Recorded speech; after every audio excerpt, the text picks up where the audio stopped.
Where a parent owns an investment account and puts their adult child onto the account for estate probate purposes, does this create a bare trust? So if the child is a joint owner on an account, that is not a trust arrangement. They are a joint owner on the account.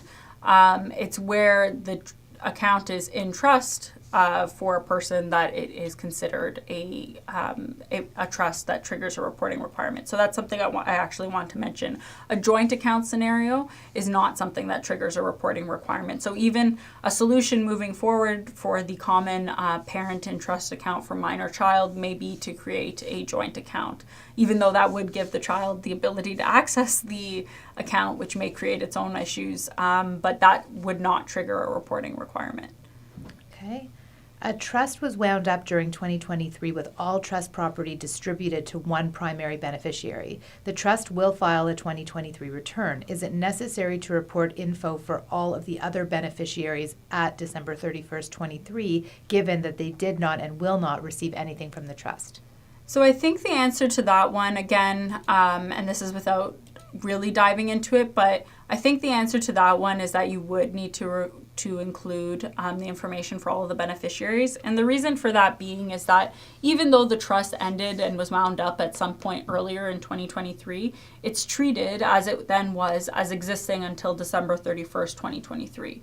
So if there were other beneficiaries of the trust, they simply didn't have anything allocated to them, or when it was wound up, they would still need to be reported for the purposes of Schedule 15.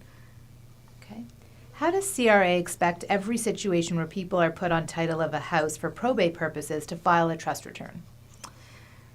It's going to be a significant compliance burden for sure. If you're joint owners of a property, it won't trigger a reporting obligation. It's where there's any sort of bare trust agreement. So you could be joint owners of a property, but really only one person it has the beneficial ownership. That's a trust arrangement that will need to be reported. So it definitely is. CRA recognizes, and they were told in these stakeholder consultations, that this is a significant compliance burden and a very common occurrence. But that is what they're looking for, more information from taxpayers. So unfortunately, the scope of the rules is quite broad.